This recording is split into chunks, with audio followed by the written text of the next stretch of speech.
Previously on TBP's The Walking Deadlocke. We look to see what is left over in the department store. We win the last radio in existence. And we face the zombie leader, Whitney. That was 2 years ago.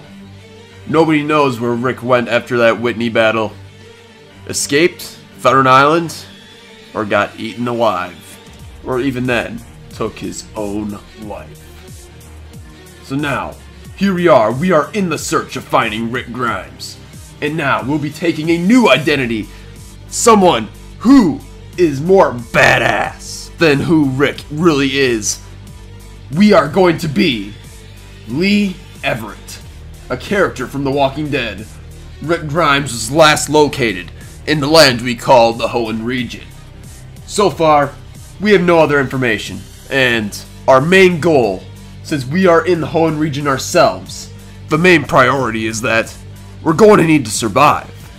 And then, our next priority is that we're going to search for the myth, the legend, Rick Grimes.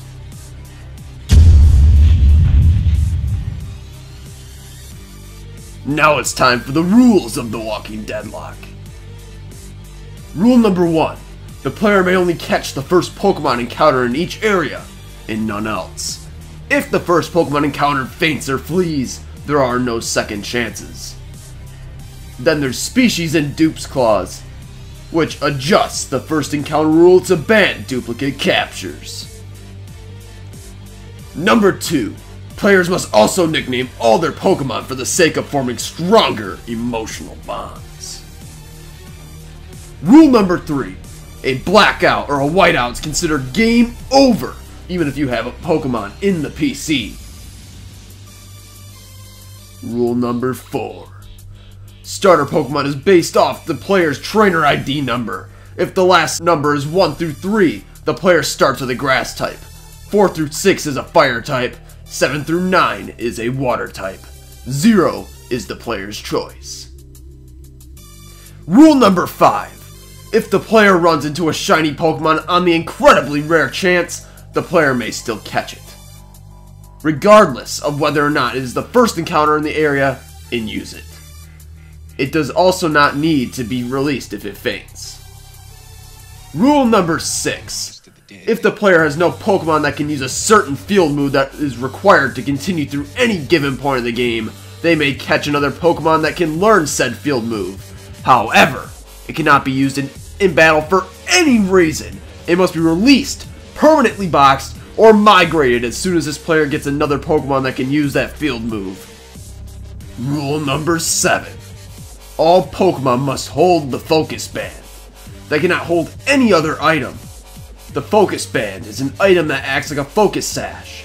You can still live with 1 HP starting with any HP amount versus being at full health for a focus sash. However, the chances of living are 11.7%. Rule number 8. If the Focus Band activates and your Pokemon lives with the 11.7% chance when it's supposed to die, it will become a walker or a zombie. Rule number 9. If your Pokemon does turn into a walker, you can use it for the rest of the fight if it survives the whole fight. Rule number 10. You cannot use any healing items once it's a walker. Rule 11. When the battle is over and you have a walker, it needs to be placed in the PC or get released because it's considered dead. Rule number 12. You can only buy 2 healing items at each town and city, which means any type of potion or any type of status healing item.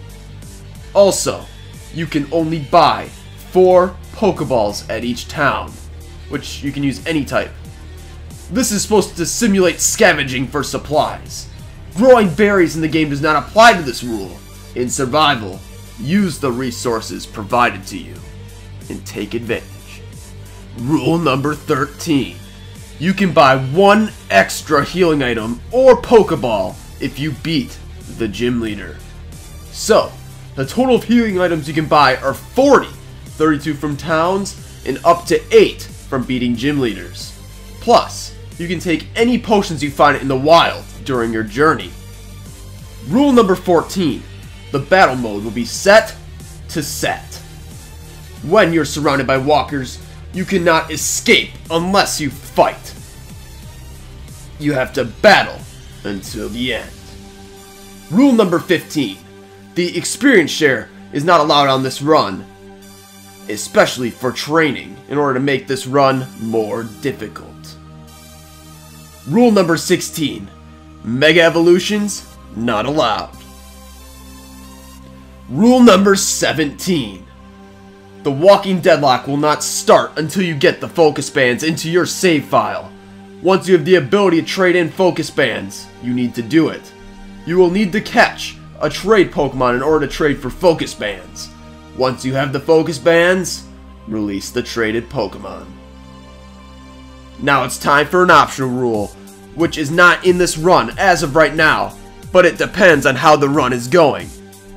So, this optional rule is for restricting the number of uses of the Pokemon Center. While I will not follow this rule at the beginning, I am considering of changing my rule set to include this restriction in the middle of the journey, which is 4 badges, once I can build a team and get some Pokemon. Now, it is time to explain how to get the focus bands into your game for Pokemon Omega Ruby and Alpha Sapphire. This will vary depending on the game, but this will be for this situation since I'm doing Pokemon Alpha Sapphire. You will need someone to trade with in order to transfer focus bands into your game. You'll need to find the TM for Thief in the museum in Slateport City. There is a Team Magmar or Team Aqua Grunt depending on the game that will give you the TM. He is located on the first floor. Once you get the TM, teach it to your Pokemon, and then go to Route 112 and use the Dex Nab to find a Machop. There is a high chance of finding focus bands on Machops. Once you find a Machop with a focus band, use Thief with one of your Pokemon and take it from the Machop. And make sure the Pokemon using Thief is not holding an item before stealing the item. I hope you guys enjoyed this video. It is now the time to find our long-lost trainer, Rick Grimes.